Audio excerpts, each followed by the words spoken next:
Welcome to an Oncology for the Inquisitive Mind special. Today, Michael and I are sitting here in beautiful Barcelona bringing you the latest and greatest from ESMO 2024. I will leave the pioneering name to Michael. Michael, what will we call our mini-series this time? I would say it would be Michael and Josh's bombastic Barcelona special. Adventures, some might say. Adventures. Amazing. So we're going to try and keep this short and sweet, which we say every time. But ultimately, we want to give you the cliff notes of day one of ESMO. So it will cross a range of specialties and a range of tumour streams, but we hope that you get something out of it. I'm going to give it to Michael first just because he's great at this, and I can't see his beautiful brown eyes because he currently has sunglasses on. But why don't we get started? It is nice, actually, just before we start, Josh, we've talked about this pretty much every year since we've started this podcast, that we're actually here.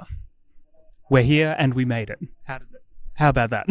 I know, amazing. As I take the microphone from Michael's face, yes, we're here in the sunshine, only 28 short hours from our beautiful, not so sunny Melbourne. Absolutely. We are going to keep it short and sweet. We've got a stopwatch here. We are sitting outside in the sort of public area, so if you hear a lot of background noise, our apologies. We'll try and edit some of that out, as we always say. So there are a couple of things that I want to start talking about very briefly. The first couple are going to be a couple of studies in hepatocellular carcinoma, which is, it's always an interesting time when you have HCC studies because the standard of care really hasn't shifted in a while, Josh. Wouldn't you agree with that? Yeah, it seems to be stagnant, some might say. So any advances in these, it is an orphan cancer to an extent. It's really exciting. Yeah, absolutely. I think that advances would be very, very generous, unfortunately. The couple of studies, they're interesting, but they're not positive as yet. The first is a Chinese study that is looking at a bispecific PD-1 CTLA-4 antibody that's given the very catchy name QL1706. So I'm going to call it QL. It does have a name. I didn't write it down. That's the other thing we're noticing is when we're listening to these things live, we can't just rewind and take extra notes. So bear with us on this crazy ride. So basically, the standard of care for hepatocellular carcinoma, one of them at least, is dual IO therapy. It's not what we commonly use in Australia, but I think it was Himalaya was the study that showed a dual IO strategy does work. So QL1706 is a bifunctional PD-1 CTLA-4 antibody that has a 2-to-1 ratio of PD-1 to CTLA-4, which is interesting. QL plus bevacizumab has demonstrated an overall response rate of 38.3% with a disease control rate of close to 75%, which is pretty good for HCC.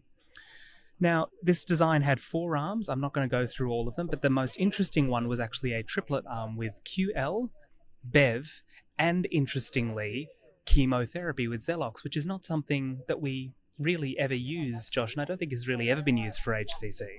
Not in my experience, no. It's not used in Australia. Might even predate our careers as oncologists. Key inclusion criteria that I've got written down here was an ECOG performance status of 0-1 and a Barcelona liver cancer stage of B or C.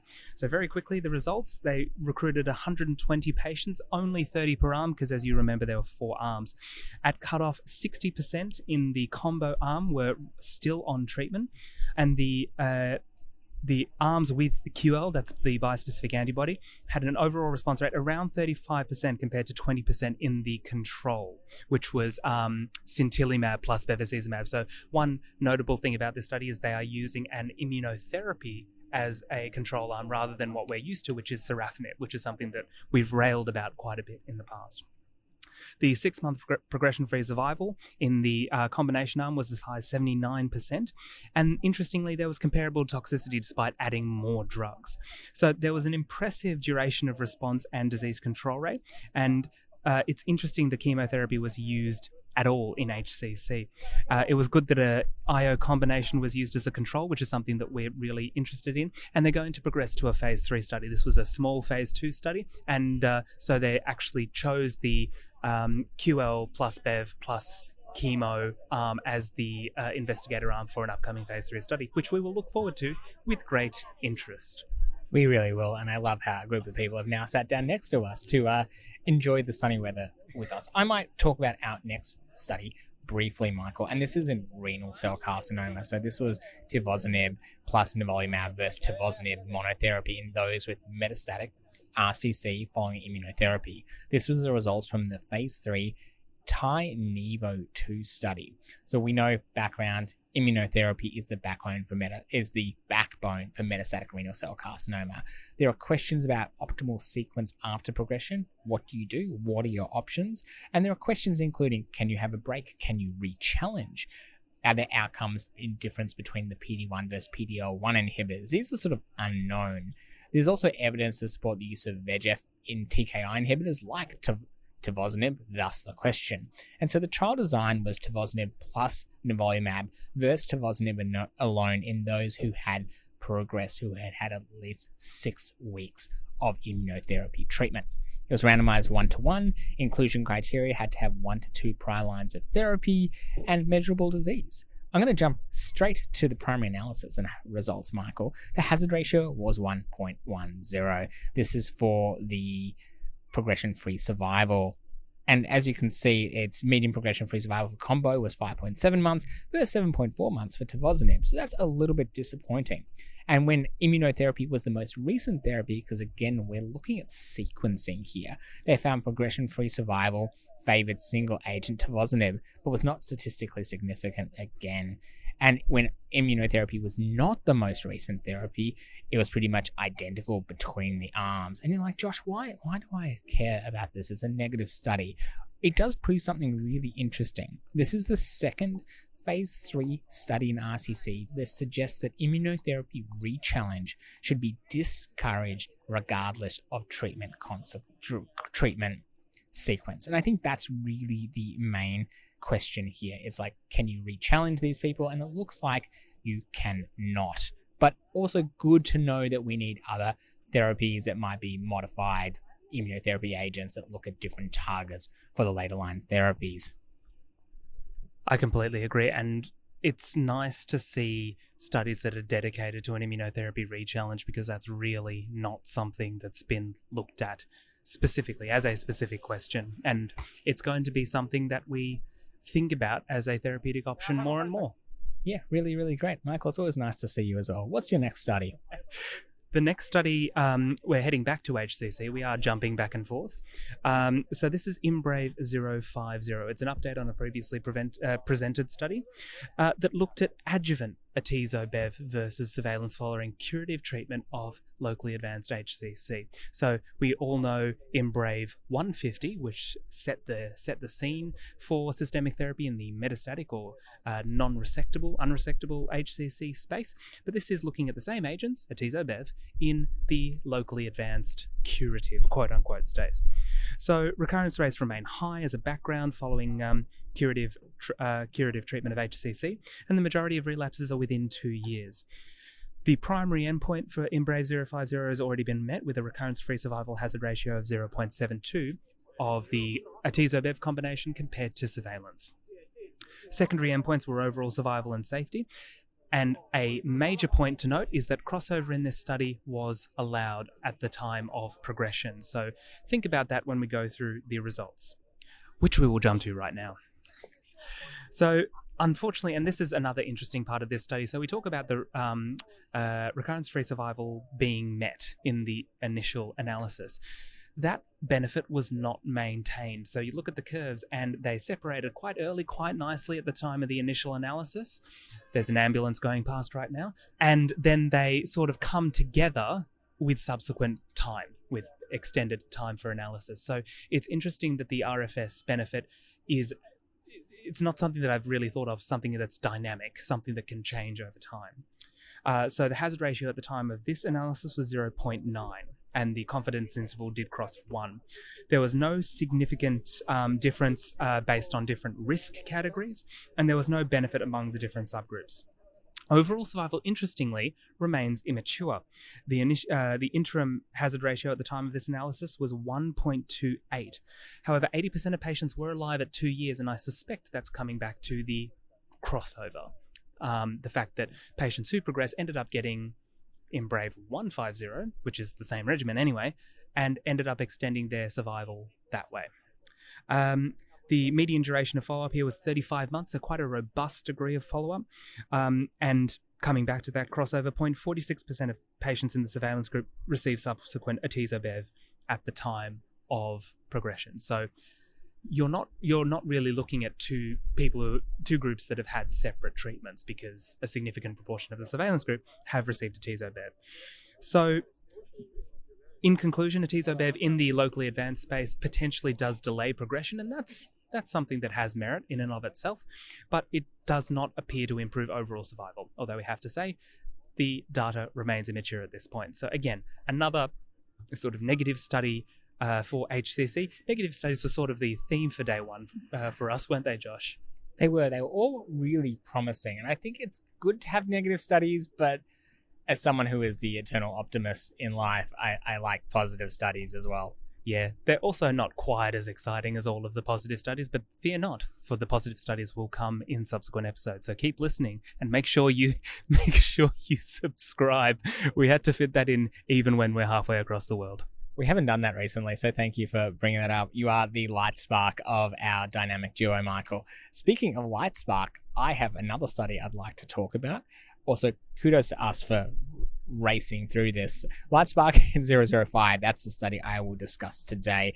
It's another clear cell RCC trial looking at those with unresectable or locally advanced or metastatic disease. They will randomize 1-to-1 to Belzutifan or everolimus in a context of having progressed after 1 to 3 prior systemic therapies, including at least one or more anti-PD-1 inhibitors and at least one VEGF TKI, and have a good Karnofsky performance status of at least 70%. Primary endpoint, progression-free survival and overall survival, and lots of the secondary endpoints you know and love from our podcast.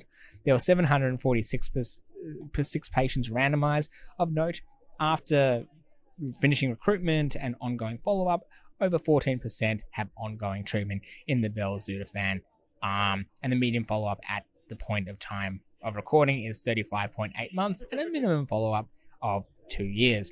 The hazard ratio at present is 0.75 with a median progression-free survival of 5.6 versus 5.6 months. That is correct. You heard that correct. And so, whilst this is a really interesting study in the context that it shows progression-free survival and objective response benefits versus everolimus with durable response lasting 2 years, there was at least 2 years of follow-up, but a significant improvement in overall survival was not observed. And so, the final result of LightSpark 005 does support Belzutifan as a treatment option, although while I don't have all of the notes here, it is really interesting to kind of see, maybe I've miswritten the progression-free survival today, but we'll link it in the description. But it's just an interesting study as another option for patients who had progressed on, multiple lines of therapy in metastatic RCC. It is really nice to see. And Belzutifan, I think this is a study that we've had at places that I've worked. I'm sure you've had, patients on this study as well at centres that you've worked at, Josh. But it is fairly well tolerated as things go. The main thing that I remember in terms of toxicity is liver toxicity. But as far as side effects go, it seems fairly tolerable for something that can potentially have a significant impact. That's exactly it. And I will link the correct PFS number, although I think I did get that right. I remember thinking, why exactly is that? And I'll write something in the description. I'm sure you will. Also, you can follow us on Twitter, and I'm sure Josh will post something there as well. Probably will at some point. So the last thing that we wanted to talk about is something slightly different. So if you've listened to our previous series for ASCOs and ESMOs gone by, we've focused on the big hitters on the studies because we've done it from the cold confines of our Australian home, and we've been able to pick and choose, but you can't really do that when you're here live. You also have more opportunities to go to presentations that you might not have considered. And one such opportunity that we had was to go to an education session that focused on MSI high, that is dMMR, colorectal cancer, and immunotherapy.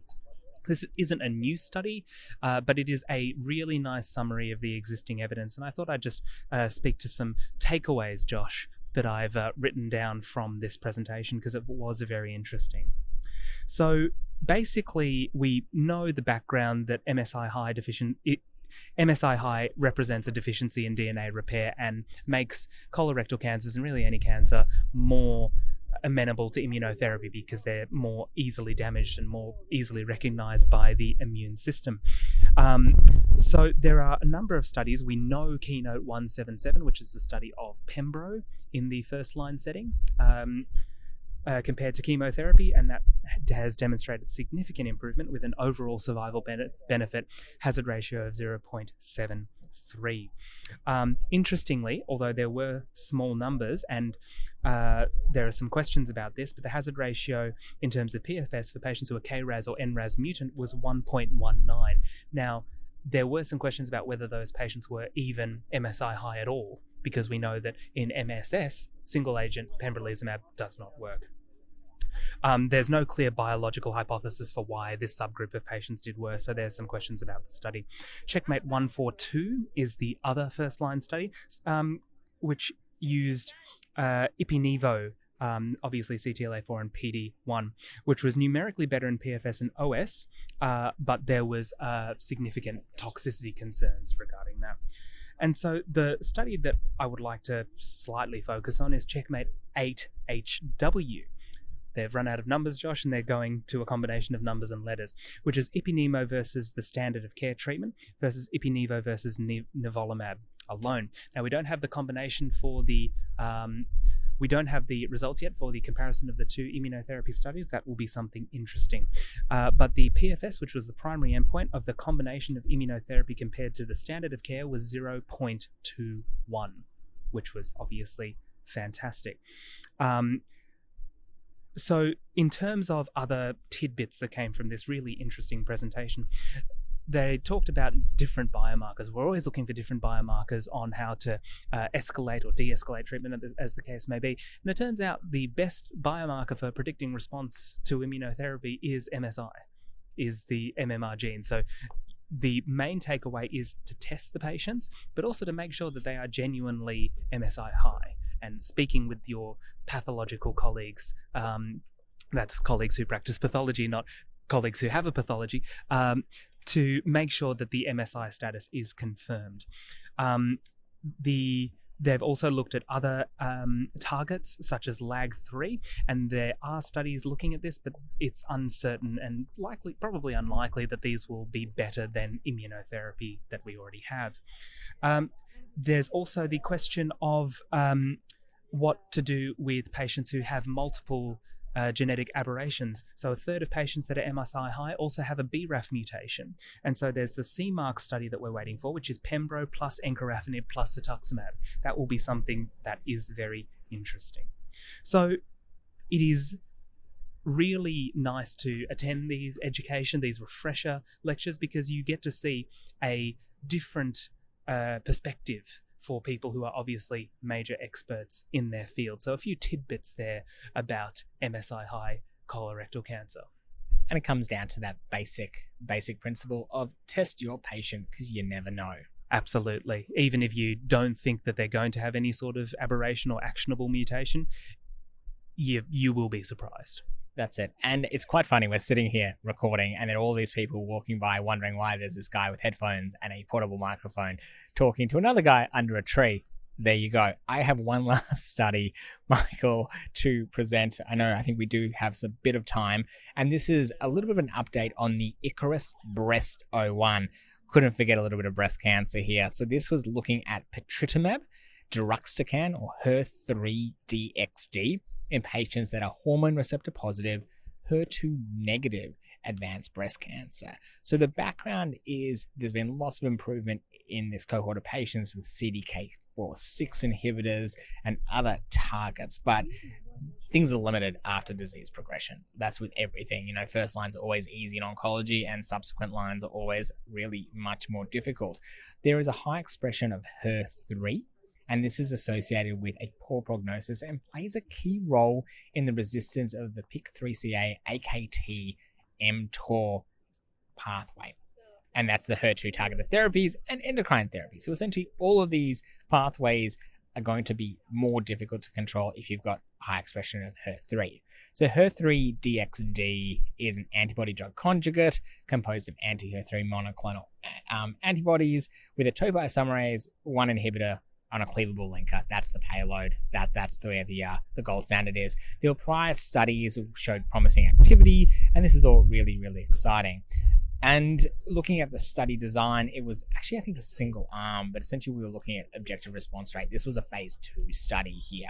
And the secondary endpoint was duration of response, progression-free survival.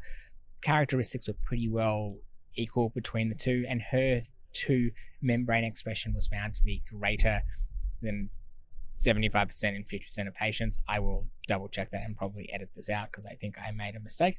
I did. Well done, Josh. But the primary endpoint confirmed objective response rate. This was 53.5% with a complete response in 2%.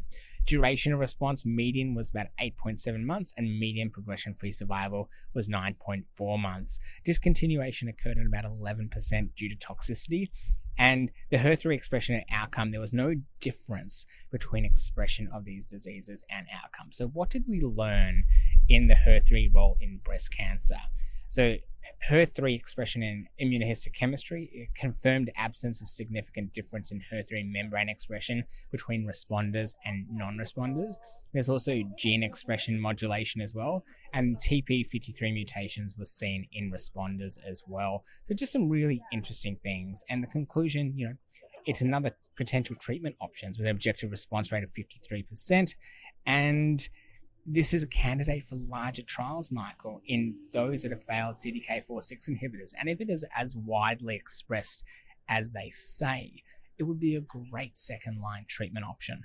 Absolutely. No, completely agree. It's always good to have effective second-line options. I think we've seen that with the HER2-positive space. And, we have this luxury of having TDXD moving up to probably the first line, and we've still got TDM1 as a backup. And if we can get to that sort of space everywhere, that would be not a bad place to be.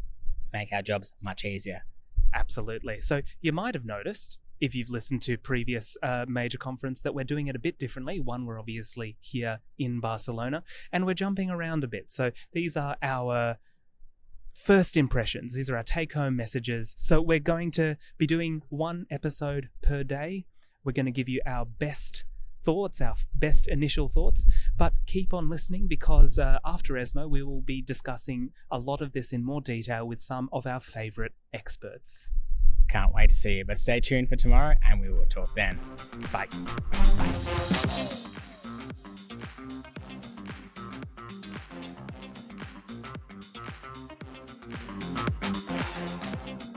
Thank you for listening to Oncology for the Inquisitive Mind. This episode was produced by ADC Productions, with the assistance of education grants from Pfizer, Gilead Pharmaceuticals, and Merck Pharmaceuticals. However, we do not allow creative or editorial control or even early previews of any content. They are hearing this episode alongside you for the very first time. If you like this episode, there's plenty more where that came from. Check out our website, inquisitiveonc.com, for all of our previous episodes, and make sure to subscribe to be the first to hear new content. If you'd like a particular topic covered on the show, or just want to chat, drop us a line on Twitter @inquisitiveonc, or by email on inquisitiveonc@gmail.com. Thanks for listening, and we'll see you next